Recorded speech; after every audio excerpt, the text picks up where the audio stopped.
peut observer un phénomène en ce moment, puis les gens commencent à appliquer une étiquette en disant vibe session. On est en pleine vibe session. Qu'est-ce qu'on veut dire par là en faisant reflet de ce qui se passe aux États-Unis? C'est on le sait là, en regardant les commentaires de plusieurs stratèges depuis des mois, avec l'impact de la hausse de taux d'intérêt qui est significatif, c'est historique, les gens s'attendent à une récession qui est relativement sévère aux États-Unis. Mais pourtant, ça n'arrive pas encore. Et là, on a la vibe, le sentiment qui est encore pessimiste, sceptique.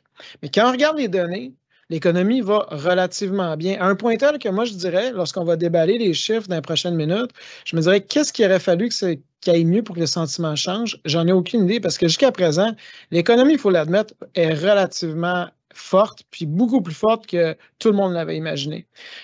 Pourquoi je mentionne ça? C'est que la semaine dernière, on a eu des données qui ont été publiées au niveau du PIB américain. Et le PIB a atteint, lors du dernier trimestre, une croissance de 2,4 %. Le marché s'attendait à 1,8 qui était déjà bien. Ça, c'est vraiment en ligne avec les projections les plus optimistes. Puis, la Réserve fédérale à Atlanta a un outil de mesure qui s'appelle GDP Now. Puis c'est elle vraiment qui était un peu, je dirais, pile poil sur la cible, là, qui a donné vraiment les résultats, avait fait une bonne projection de ses attentes. Puis actuellement, la Réserve fédérale à Atlanta, son outil, encore prétend, selon ses calculs, que l'économie va progresser à un niveau de 3 %. Ce qui fait que l'économie américaine est vraiment distincte de toutes les autres économies et est beaucoup plus forte qu'on pouvait l'anticiper. Qu'est-ce qui peut expliquer ça? Bien, en fait, si on retourne à la base, puis je vous dirais, c'est quoi les facteurs qui sont importants pour qu'une économie soit dynamique? Bien, en fait, vous allez répondre probablement en me disant que l'emploi doit être élevé, il faut que l'inflation soit faible, gérable. Puis il faut que les revenus des gens nets après inflation, le revenu réel, soit en croissance. Puis c'est là qu'on tomberait dans un environnement où on dit en anglais Goldilocks economy, où tu as une croissance économique, un enrichissement de la population, dans un environnement que, oui, il y a une croissance des prix, mais elle est gérable.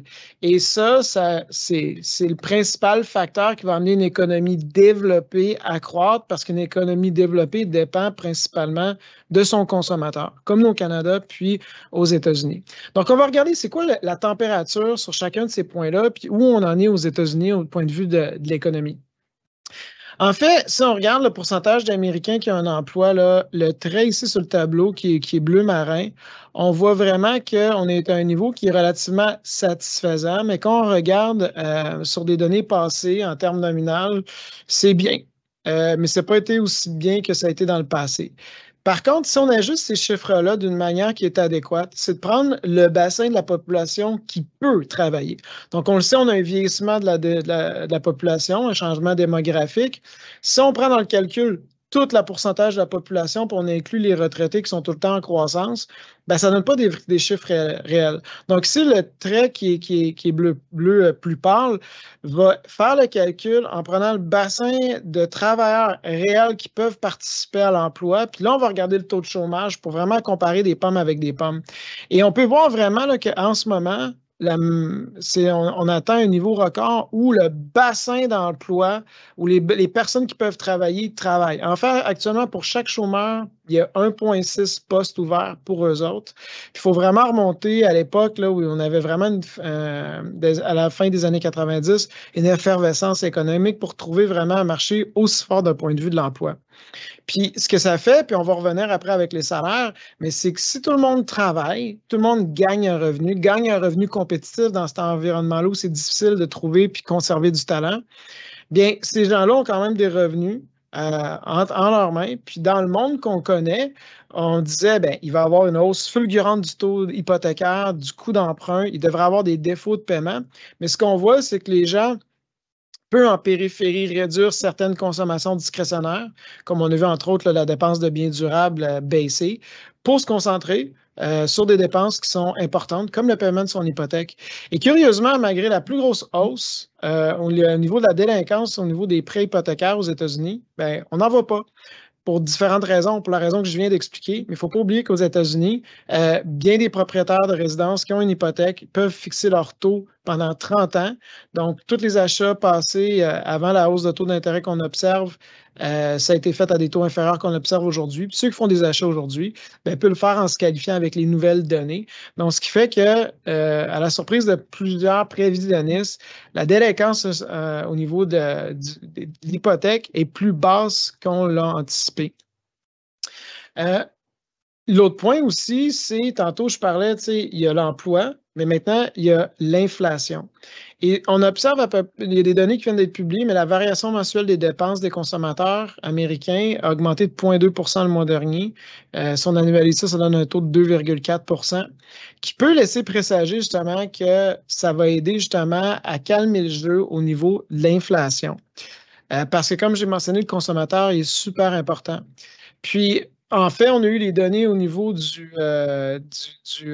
prix de l'indice à consommation le mois dernier. On est tout près du 3 Tranquillement, on se rapproche de la braquette de la cible de la de la Réserve fédérale aux États-Unis de ramener l'inflation à 2 C'est vrai que dans ces données-là qu'on a eues la semaine dernière, là, quand on voit l'inflation revenir à 3 si on le compare à l'année précédente, il y a un peu des facteurs, puis je vais en reparler, qu'on est chanceux. Parce que là, à l'époque, on avait vraiment une crise alimentaire. Il y a une crise en Ukraine qui est présente, ce qui fait que tu avais de l'inflation alimentaire, de l'inflation au niveau du prix de l'énergie. Quand on compare aujourd'hui, ça l'a aidé. Mais tranquillement, on arrive justement dans des taux d'inflation qui sont proches de la cible. Enfin, on peut voir que d'une portion, l'inflation était transitoire à cause des enjeux de chaîne d'approvisionnement. On peut voir aussi que le consommateur a changé ses habitudes. Ça a fait une déflation même au secteur manufacturier en Chine, puis ça se reflète dans les prix des biens durables aujourd'hui. On peut voir que l'inflation, c'était transitoire causée par un conflit en Ukraine.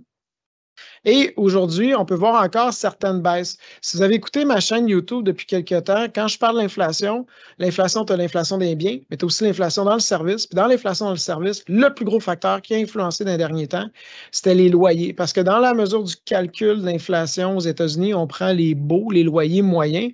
Puis on peut observer là, que pendant un certain temps, là, en 2021 et en 2022, il y avait vraiment des hausses.